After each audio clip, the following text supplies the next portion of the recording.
Jain friends, debate सिर्फ चीखने का नाम नहीं होता। डिबेट होती है लॉजिक, रीज़न और सोच की। और जब बात हो कॉन्टिंजेंट आर्गुमेंट की, तो ये सिंपल फिलॉसफी नहीं होती है, बल्कि एग्जिस्टेंस पर सवाल होता है।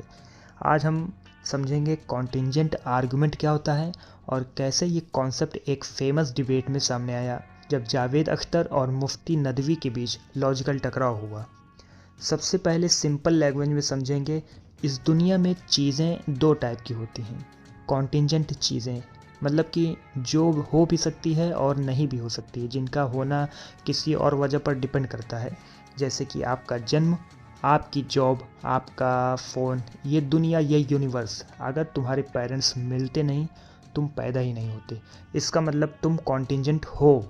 और दूसरी बात आती है नेसेसरी चीज़, जो हमेशा से है, जो किसी पर डिपेंड नहीं करती, जिसका ना होना इम्पॉसिबल है। इसको फिलॉसफी में बोलते हैं नेसेसरी बीइंग।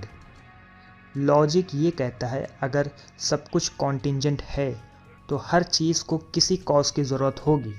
कॉजेस का चेन अगर इनफाइनाइट हो जाए तो कुछ भी एग्जिस्ट नहीं करेगा। इसलिए चेन को कहीं ना कहीं रुकना पड़ता है, और जहाँ रुकती है वहाँ होता है एक नेसेसरी बीइंग, जो सबका कॉज है लेकिन खुद किसी का इफेक्ट नहीं। इस आर्गुमेंट को कहते हैं कॉन्टिंजेंट आर्गुमेंट फॉर गॉड। अब आते हैं डिबेट के इस साइड पर। जावेद अख्तर का कहना था, मैं गॉड को डिनाई नहीं करता, लेकिन मुझे लॉजिकली कॉन्विंस नहीं किया जा सकता कि जो हो रहा है उसके पीछे सिर्फ एक ही एक्सप्लेनेशन है, गॉड।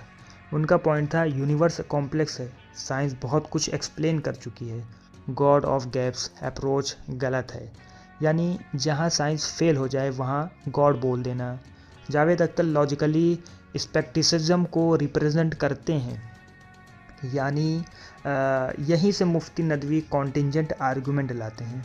मुफ्ती नदवी का जवाब लॉजिकली स्ट्रक्चर्ड था। आप जो भी चीज़ देख रहे हैं वो अपनी एग्जिस्टेंस खुद एक्सप्लेन नहीं कर सकती। उन्होंने कहा, साइंस प्रोसेस बताती है, फिलॉसफी एग्जिस्टेंस का रीज़न पूछती है। बिग बैंग कैसे हुआ या बिग बैंग, ये साइंस नहीं बताती है बिग बैंग कैसे हुआ, क्यों हुआ। ये बिग बैंग कैसे हुआ ये बताता है साइंस, लेकिन बिग बैंग क्यों हुआ ये साइंस नहीं बताती है। यहाँ डिबेट का सबसे स्ट्रॉन्ग पॉइंट आता है। मुफ्ती नदवी कहते हैं, अगर आप कहोगे ए का कॉज बी है, बी का कॉज सी है, सी का कॉज डी, और ये चेन कभी ख़त्म नहीं होती, तो ए कभी एग्जिस्ट ही नहीं कर पाएगा। इसको बोलते हैं इनफाइनाइट रेगरस प्रॉब्लम। इसलिए लॉजिकली मानना पड़ेगा एक अनकॉज्ड कॉज, एक नेसेसरी एग्जिस्टेंस, जो टाइम